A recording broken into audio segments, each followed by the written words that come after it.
Hello and welcome to For Fox's Sake. This is the preview with me, Rob Hayes, and Jono Towers, who, for those of you listening in the old standard podcast form, has changed his little tag underneath his name on our video format to Knackered Old Fox today. We'll get into that in a minute, Jono.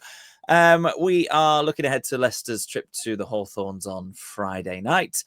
If you are joining us live on YouTube, Facebook, or X, you are very welcome to interact with the show this evening.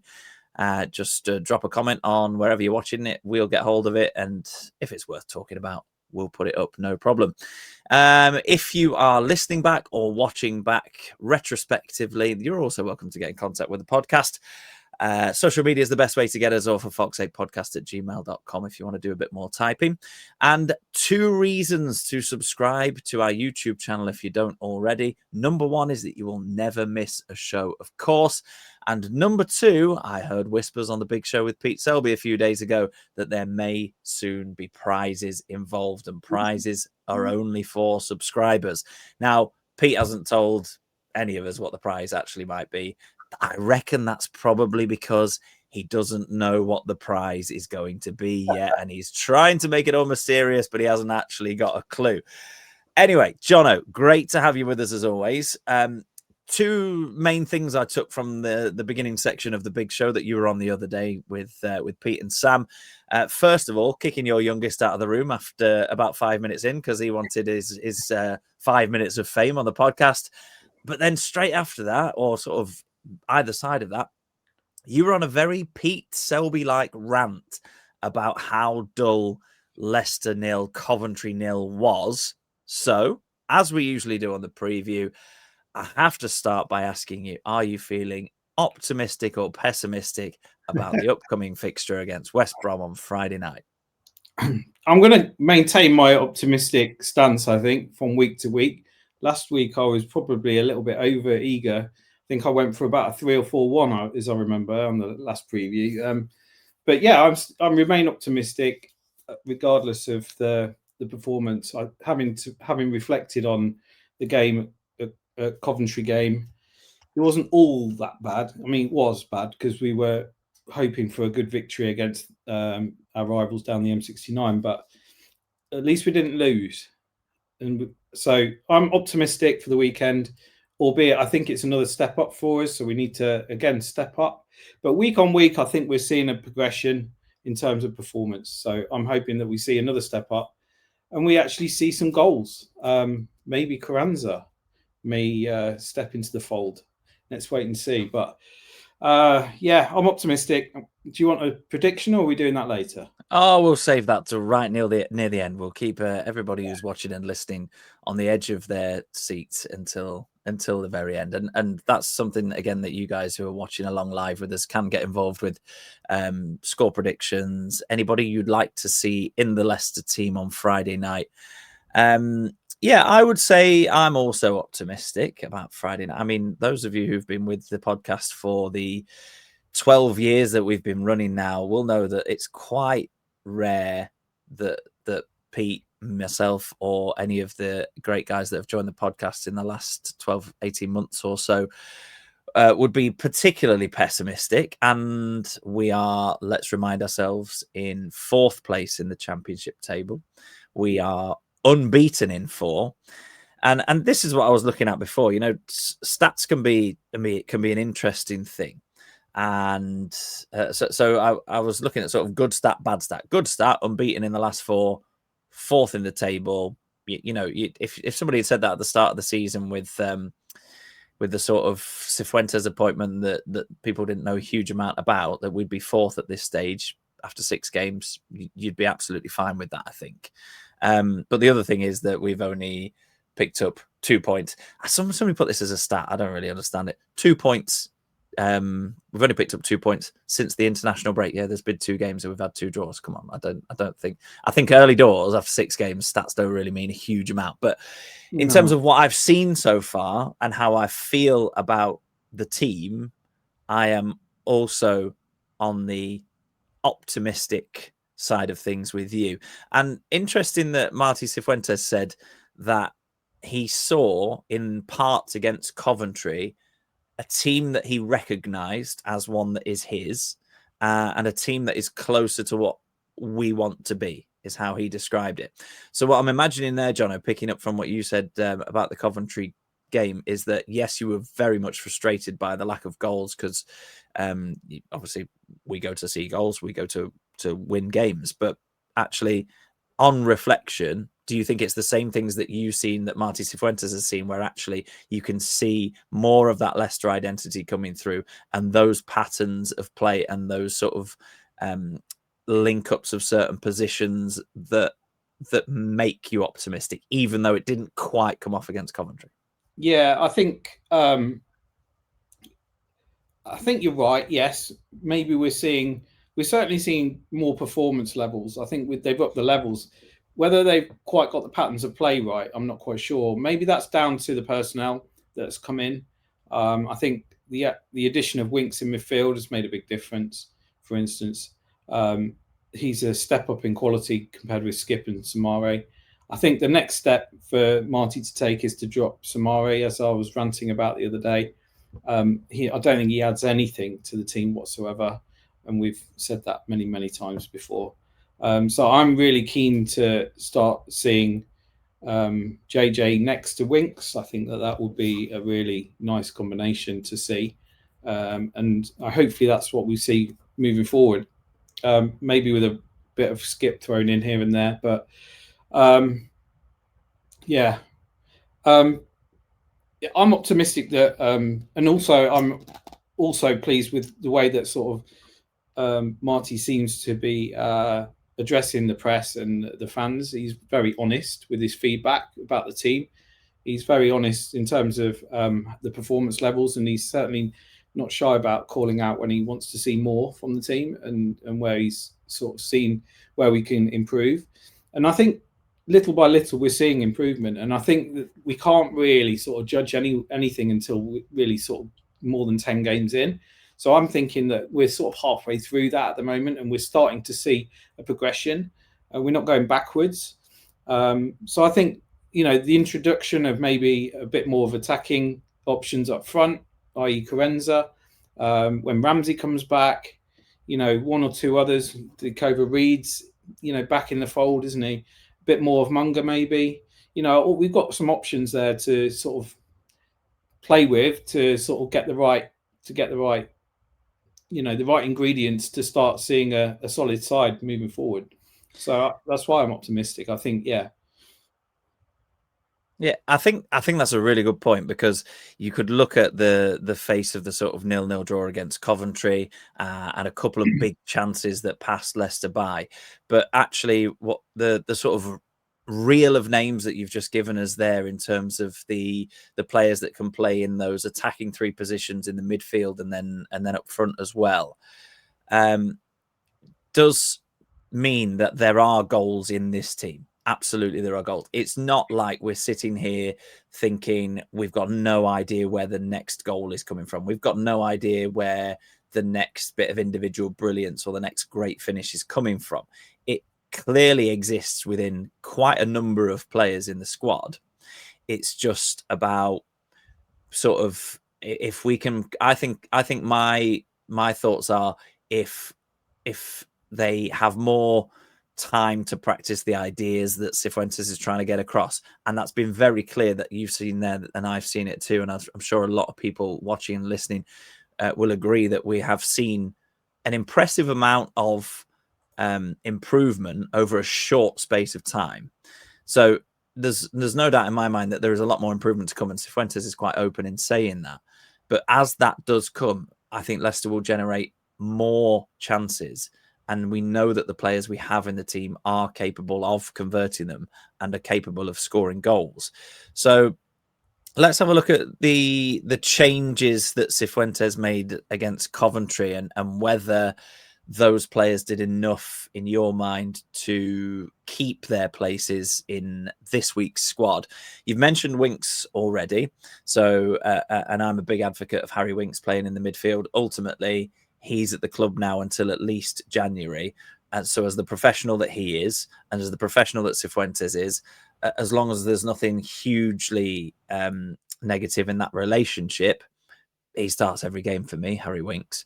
But then Ricardo came in, club captain, in at right back for the unfortunate Chowdhury, who's had a few good games there. But, you know, if you've got a player like Ricardo to come in, you don't mind that. And that's good competition there. Fass in for a Coley.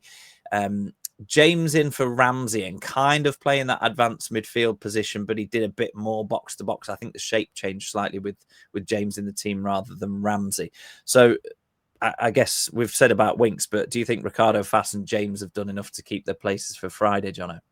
Yeah, I think Ricardo has to play if he's fit. He's probably our best player. Some would argue, others, but yeah, in terms of his quality, he's a Rolls Royce at this level, isn't he? So he has to play, whether that be in a inverted fullback or in midfield. I don't care if he's playing; he'll add the quality we need wherever he's playing. I'd play him at right back. It gives us another option with Chowdhury in midfield, to be honest, as well. I think Chowdhury alongside Winks could also be an option in some games. So for me, yeah, they all start. And fasted enough for you to get ahead of a Coley? I think so. Again, as much as I don't like to admit it, because I'm not a fan of Fast at all, and I wish he'd moved on. Now he's here. I think he is a step above at this level. So you've got to just play him. If his head's right and he's willing to put the work in and perform to his right levels, then I think at this level, there isn't a better option that we've got, to be honest. I think he is better than Coley from what we've seen. Coley's still young, and it's a little bit disappointing we haven't seen a little bit more from him. But yeah, I think Fass and Vestergaard probably our best two centre backs. I'd like to see more Nelson, to be honest. I want to know what's happened to him. A bit more of Nelson playing would be welcome, in my view. I think the thing for Nelson is at the moment he finds himself fourth choice because Vestergaard is number one pick at centre back at the moment. And look, he apart from if he's isolated for pace against a quick attacker, he can do everything very much well enough in the Championship. He's good on the ball, decent in the air. Although I do wonder if when attacking corners, if he could lend a bit more of his significant frame to that end of the pitch. But he's a solid defender. He's experienced. He's an organizer.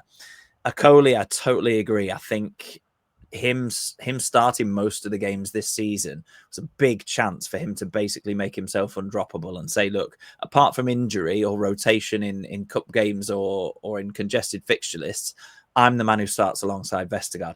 I don't think he's done enough of that. We've looked a little bit shaky defensively in certain games. And also a lot of people have mentioned, and I totally agree with this, just simple passes look quite sloppy from Coley. And when Cifuentes likes to do a lot of the build-up play from the centre-backs, then that is quite a problem, because even if it's Vestergaard's main job is to play the ball forward, Coley's job is to get the ball to Vestergaard into a position where he can play it forward. And if that pass is just a yard behind him or is slightly under or overweight, it affects the whole of the pattern of the build-up play. And it's sloppy, really. Centre-backs need to be sort of the least able passers on the pitch in years gone by. But now, in the sort of modern game, the centre-back's on the ball more than a lot of other players. And I don't think Coley is assured enough in possession for me. And Fass has been, since he started at the club, very technically able for a centre-back, a really good carrier of the ball into space if there's an option to do that. So I think for me, he keeps his place. He's got the odd defensive blunder or going wandering in him, but I've not seen much from Coley that suggests he's any more solid. So there's a chance then for the first time this season in the league the first time this season at all, that Cifuentes could name an unchanged lineup on Friday against West Brom. And I personally think I would agree with him doing that. I'd be absolutely fine with him doing that, because it gives him and it gives those 11 players a chance to prove the manager right in what he's saying, in that team, obviously there were changes in the second half, but that team is one of the closest so far to the Marty Cifuentes Leicester that he wants to see out on the pitch, and to prove that actually they can analyze the game against Coventry, make a couple of little tweaks, and those 11 players can have more of an impact on the game against West Bromwich Albion. I know you've got other players that you'd like to bring in, Jono. We'll go through our sort of desired, preferred, predicted lineups in a few minutes, but would you be wholly against the idea of starting with the same 11 and saying, look, didn't quite click against Coventry, here's another go, we're nearly there? Yeah, there's some logic in that, I would say. Although I don't think with the players out that we have, i.e. Ramsey and also Carranza not featuring yet, I wouldn't say that what we saw against Coventry would be his final 11. So for me, I would make one or two changes based on the fact that potentially West Brom away, maybe a little bit more of a challenge. It's hard to say really, but away from home, maybe you want to be a bit more tight and secure. Maybe play a little bit more on the break. So with that in mind, I may make a couple of changes, to be honest, from what I saw against Coventry, but not many. I'd keep the squad and the team more or less the same, maybe one or two. I think Samari out, maybe Chowdhury in. It's not a preview show unless there is some negativity aimed at Boubakary Samari, is it? So let's just before we start to sort of look at our predicted lineups, and apologies to those of you who are watching along, just saw me disappear for a second. I realized I hadn't switched the light on and realized it was getting very dark out there. So this was turning into a very different kind of show as the lights go down. Let's have a chat about Mavididi, because we're saying here that we wouldn't actually mind the 11 being the same. Mm-hmm. Mavididi, I guess most of us expected to see what we saw this time 2 years ago, which was him and Fatawi flying down the wings, terrorizing Championship fullbacks. He obviously missed the biggest chance of the game against Coventry, and that's been very well documented. But I think overall in his sort of impact on games so far, he seems to be lacking a little bit of the confidence, a little bit of the swagger that makes him a good player. Cifuentes has said in the build-up to the West Brom game, he said it's not easy for Mavididi. Everyone's expecting him basically to be one of the best players in the Championship, and that last season wasn't the best for him. So it kind of seems that Cifuentes is suggesting that Mavididi is stuck a little bit still in the slump of last season, whereas we've seen a few other players who were in exactly the same team as Mavididi that got themselves very comfortably relegated from the Premier League. Those players have managed to sort of turn things around a little bit, have been re-energized by the change in style and the change in manager. Mavididi just looks a little bit lost out there on the left-hand side at the moment. Would you agree? Yeah, I think he looks short on confidence, that's for sure. Interesting that if Marty has said that about Mavididi, to me that feels like he's giving him an excuse as to why not to perform, because we know his levels, what his levels can be, albeit he is a streaky player. Even under the Enzo season where he was flying, he also had spells of games where he didn't really do much either. And I remember watching him away at Millwall and thinking he had a shocking evening that night, and we lost 1-0 at Millwall. And I went away thinking, I was hoping to see a lot more that evening. And so I think he's a streaky player, and I think he's a confidence player. And maybe what happened last season had an effect on him, but if you're a professional footballer, you've got to find a way of turning the page and getting on with it. So I would continue with Mavididi for the time being, but there's no doubt about it. The emergence of Munga, I should say, has really kind of upset the apple cart, I think, with him. And maybe he's got a bit of pressure on his shoulders to sort of start up in his game. I would hope that's the case anyway, because I think Munga's there. There's a few others that could play that position. Dakova Reed's back. I'm not saying that's what I'd prefer, but I think I would stick with Mavididi for now and back him and say, look, you're my first choice, but we need to start seeing something. He hasn't played badly, but he's just not set the world on fire, and certainly missing the chance on Saturday where frankly, he should have scored. Maybe that was the chance. If that had gone in, maybe that would have been the opportunity to sort of set him off on a run. But that again, you could see his reaction to missing that goal on Saturday. He was punching the ground. He looked absolutely miserable. He got substituted and decided to walk via the away fans back to the dugout and looked dejected, frankly. So I don't know whether there's other things going on with him, but and if there are, then obviously we're not privy to that. So it's up to a bit of man management, really. But if it is just a case of finding his form, then I would say, yeah, it's time to back him and say, look, you're my number one, but and give him a chance to turn it round. So maybe 1 or 2 games more, I would say. Certainly the West Brom. The one after that is Wrexham. I'd probably give him those 2 games to sort of see what he's got.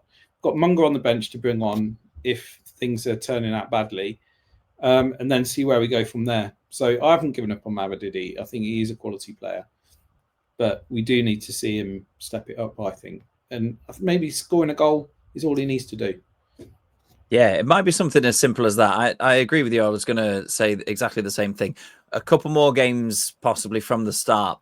And then you've got to say to him, well, it's not been working from the start. And, the modern game is in a situation now where soon we won't be calling them substitutes. We'll be calling them finishers, like a lot of the managers prefer to these days. And you might have to say to Mavididi, look, you're not having the desired impact from the start. So you're going to sit on the bench for a couple of games. And if the situation's right and we need you to come on and make a difference, then you've got sort of a 20, 25 minute concentrated period of time where you can go on and do your stuff. And it might be if we're chasing a game, then he doesn't have to think too much about getting up and down the left-hand side. He can sort of stay a little bit higher and have an impact on the game there. Start of the season, we were talking about who plays in the sort of number 10 position. And I was advocating the fact that Mavididi has all the attributes to do that. But ultimately, with a player like this, at the age that he now is, and the sort of his career so far, he's been at some massive clubs, and there's obviously a number of reasons why you don't make it at those kind of clubs. But I think for him, it probably is the consistency and mentality side of things more than anything else. We've got about 7 minutes left of the show this evening. If you're watching along live, we're just about to reel off our preferred starting 11 for the game. So if there's anybody in particular that you are desperate to see in or maybe out of the starting lineup, then please do drop that in the comments for us if you are watching along live, and we'll have a look at those. I think for me personally, it's Stelarczyk in goal. I would go back 4 of Ricardo, Fass, Vestergaard and Thomas, and then have Winks and Chowdhury at the base of that midfield. I do think James will be a better fit for that job going forward, but I would do that when Ramsey is back. I think James got into some good positions and did a lot of good work against Coventry a little bit higher up. So I'd be tempted to start him up there slightly higher. And then we've said Mavididi gets at least another game or maybe 2 from our point of view. For Tawu down the right, I'd still start with Ayew. But if we need to switch things around a little bit early, sort of 55, 60 minutes, then somebody to come off the bench, such as a Carranza, to drop Ayew into the number 10 position. Jono, any advancements on that? So that would be broadly what I would go with. However, I wouldn't be against the idea of playing Carranza from the start, Ayew in the 10, with James next to Winks. So same back 4, same goalkeeper, Mavididi and Fatawu out wide, Winks and James, and then Ayew behind Carranza, and then go for the jugular and all out. That's what I'd love to see. Let's see some goals in the first 20 minutes. Well, we want to score more than 0 goals. I think that is the message from the preview this evening. And that could certainly be a way of doing it, of having sort of two strikers really, but Ayew playing in that deeper position from the start rather than starting higher and dropping in, maybe just operating in that pocket a little bit more. A bit like Sorry, go on.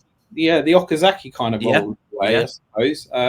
I use kind of that mould of player, I suppose, isn't he? He's a bit, you know, he gets about and, you know, he's a, you know, like Okazaki was. He was a little terrier, wasn't he? Sort of in and around the box, but he's a bit withdrawn with Vardy ahead. So I'd like to see us go back to that kind of way. If, you know, I think Ayew's got that ability to do that kind of role. So we'll see. I agree because we're thinking about that number 10 position being primarily a playmaking position, and Ayew is smart enough to play in there, and that's kind of the position he adopts anyway. But he also doesn't mind putting himself about. He works hard, similar to Okazaki. So he's kind of like he's got a bit of a balance of both. So there's a possibility he could play in there.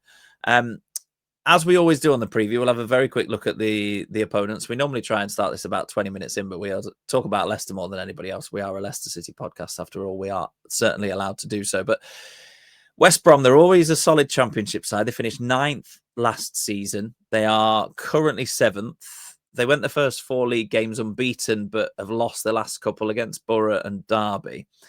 They've only scored 7 goals this season and conceded 6. We're only 1 better in both departments. So doesn't exactly scream goal fest at us, but